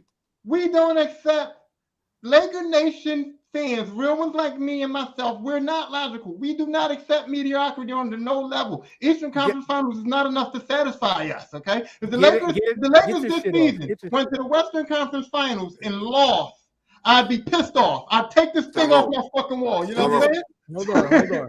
He just said it. Oh, they're not logical. Right. Thank you. They're not logical. I know that there's logical Lakers. Shouts out to Senator Panther who sent me that message a couple weeks ago. Logical Lakers fan. Some of these niggas ain't logical. Yo, I asked Tyrone a question about 10 minutes ago. If you was GM, what would you do?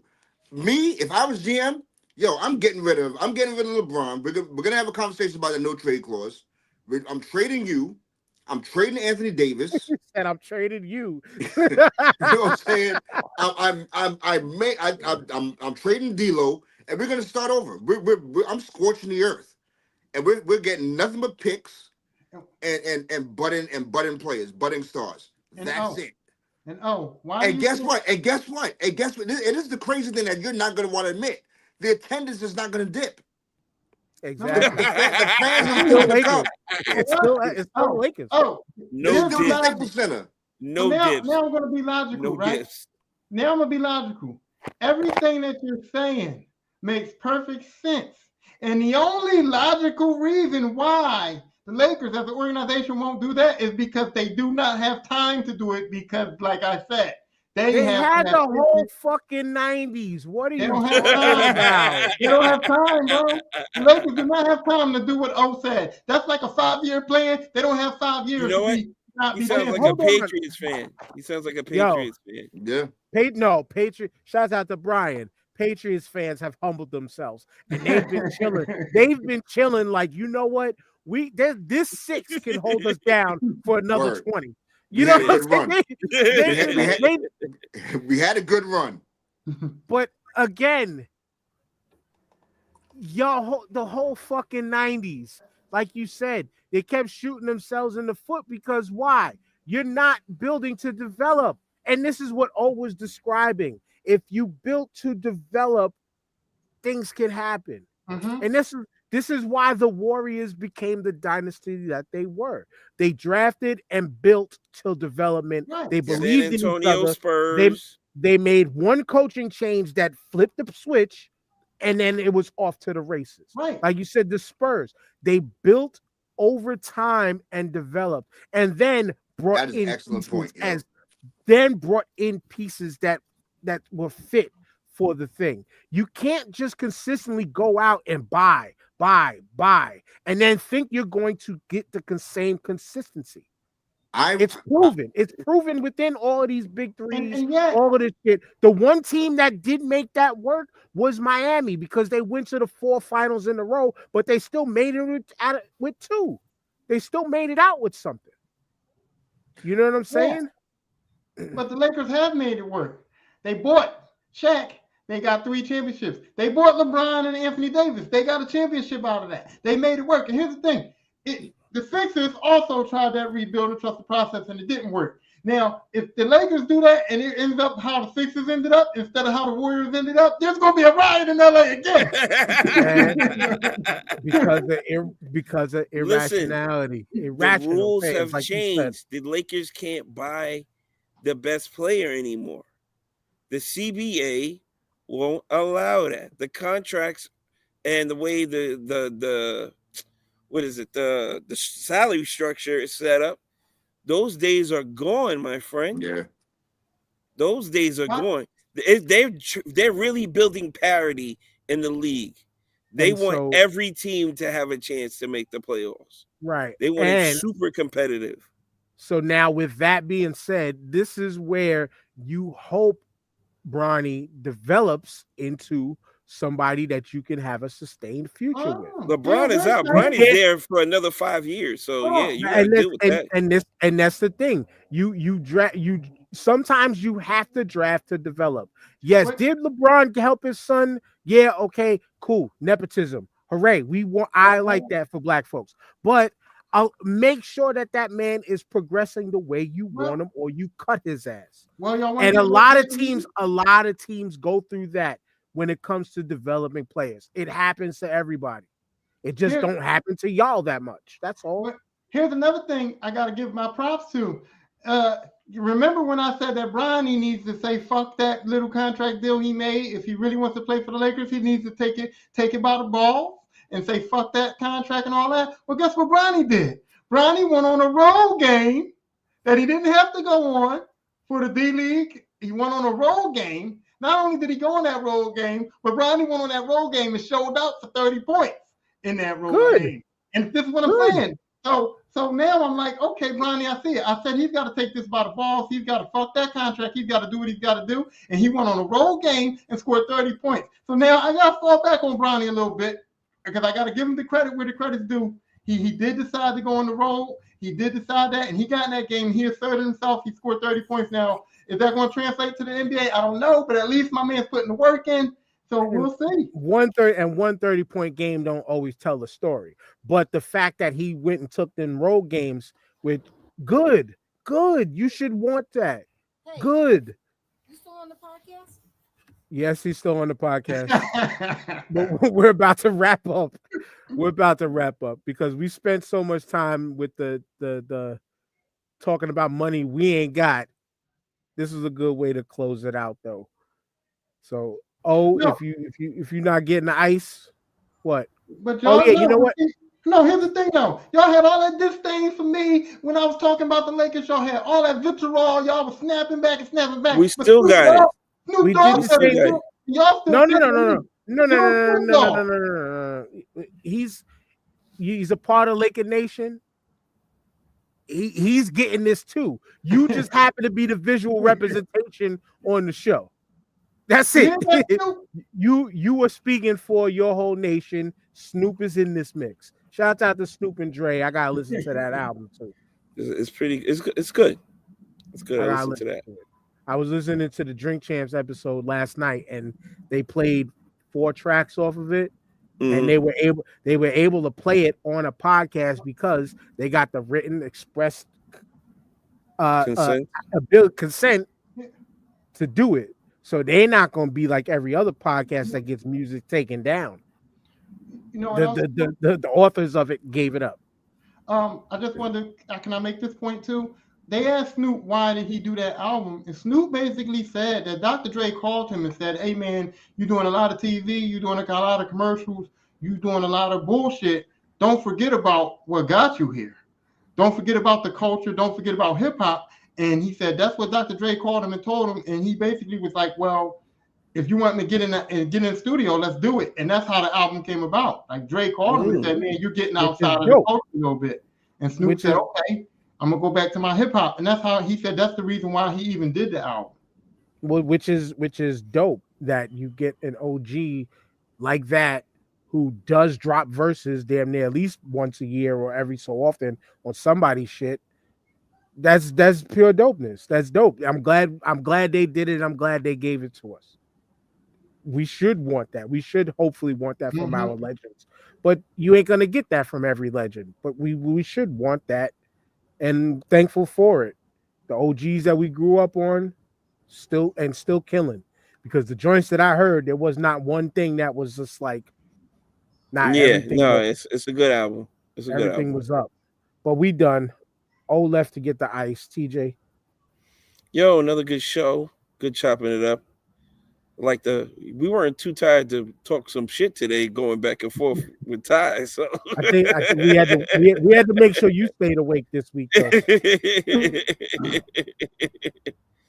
So that was good. That was a lot of fun today. We told some funny stories too. So that was I like shows like this. We got to chop it up some more behind the scenes about the shit we're gonna talk about for the end of the year. But that's the show I'm looking forward to. So yeah. Right. And when we're gonna do the end of the year, Tyrone. That's the other question. But it's on you.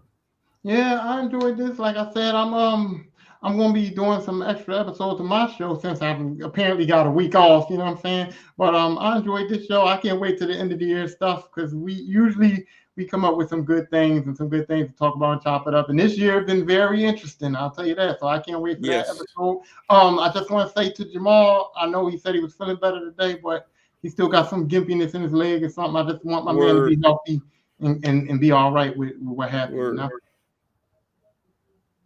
Word. Rest up, Jamal. Even though you're working, got to get that check somehow. Right. Peace to Disabled Planets, Ishtar, and Ill Magic. We done. All right, peace.